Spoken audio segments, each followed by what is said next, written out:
Hello. Who needs a nice hot meal on a cold winter day? That's where I'm at today. And so I just thought I'd do a crock pot meal, and it's really easy, so I thought I would share it with you guys and maybe you could try it out too. Now, I call it jambalaya, but there might be those who will argue that point with me because I'm not sure what real jambalaya is. I used to put shrimp in this like the last 20 or 30 minutes of cooking. But I don't do that anymore because, I don't know, it's just me and my husband, and we're just not kind of into that shrimp anymore. So what I do use is the Eckrich smoked sausage, the turkey kind, because it's got a lot less fat, and I just like the flavor of it better. Of course, you can use whatever you want if you don't think that this affords enough flavor. And then I also put in some fresh jalapenos, and I will leave in a couple of the ribs and some of the seeds because that's what gives it the heat. And I think jambalaya is supposed to be kind of spicy, so I do that. Also, we like mushrooms, so I put a thing of white mushrooms in there, and I just spilled them all over the place. 1 small onion, some small potatoes, look at the little bag of the Yukon Gold, and a couple of red, green, orange, whatever kind of pepper you want. I don't really like the green peppers. They have a stronger taste to me. So I just slice the sausage up about like that, throw it in the crock pot, and I will start this on high so that it takes off and make sure the meat gets cooked. It's gonna take a few hours. He's not due home until later this evening, so it should be done by then, and I'm starting it at 11, so I'm a little late, but it's better than nothing, right? So I've got all my meat chopped up, and I'm just gonna put that in there.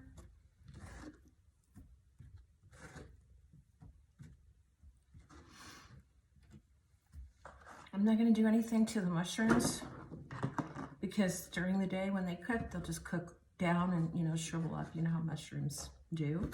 So I'm just gonna throw them in. They were already in halves. They weren't the whole mushrooms, so halves is plenty good enough.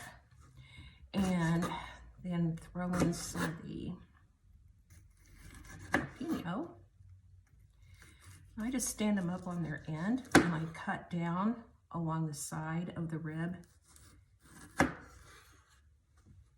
And I would be happy to show you, but I can't get my phone to stand up aiming down this way, and I can't find my little tripod, so I'm just a mess.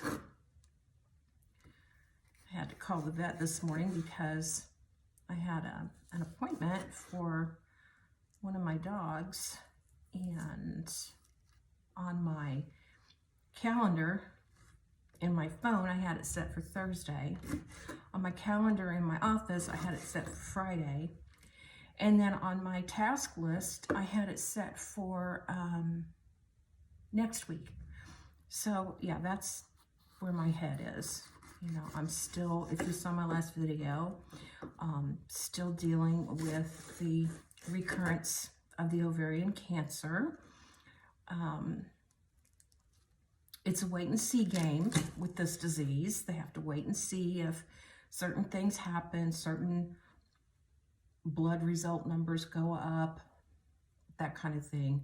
So I called to get another blood test done because I was kind of freaking out last week. And the doctor asked me to please wait until mid-February to get it done. They moved up my appointment with him, and they moved up my appointment for the lab work to, I think it's the 15th. So at least I know I don't have to wait until the end of March to get more blood work done. And, you know, not to be a complete bummer, but there was a girl I used to watch on YouTube, and some of you may have known who she is. Cheyenne Shaw, and she was very young. I think she was diagnosed with ovarian cancer in her early 20s, and at 28, I think she passed away this December. So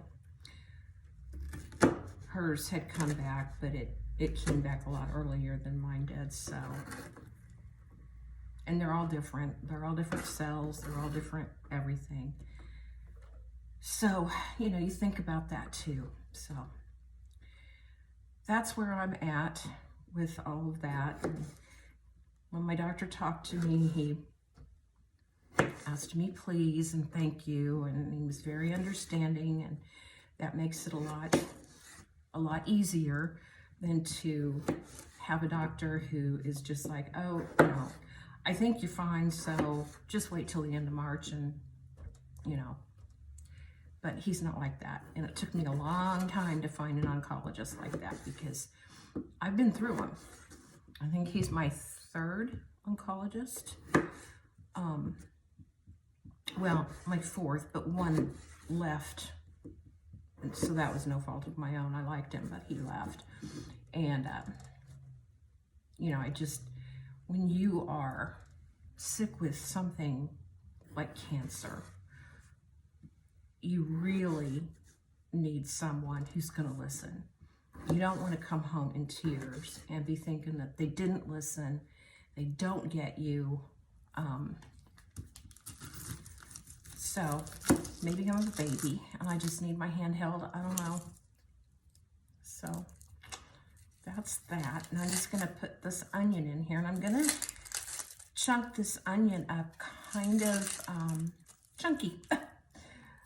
I don't want to get it real small. I want to be able to actually get the pieces of the onion on my spoon when I eat it. And this is a sweet onion, and hopefully it won't make me tear up too bad while I'm doing this video. So I don't know if any of you have ever done this either, but I had a moment where I hated my hair. It was growing out from a pixie, which it's a pixie again. And it was just at that horrible, bad stage. I mean, I've lost a lot of my hair. A lot of it never came back after chemo, old age, you know, you name it. And it was so flat and just so straight. I mean, I just couldn't do anything with it. And this went on for a few days, and one day I was like, no, I'm getting it cut in pixie again. I can't take it anymore. And now I hate it. Oh, those onions. Wicked. So, it did not improve the volume of my hair at all.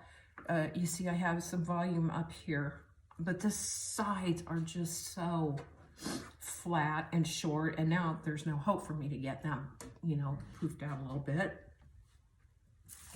Oh, that onion, y'all. So now I'm stuck with short hair that's flat that I can't really do anything with. This took me about 10 or 15 minutes to get it to where it is now. And that was with a hot iron and some hairspray and some mousse, and this is all I got. So, I don't know. I'm just so upset with myself for just going and getting it all chopped off again after I had, excuse me.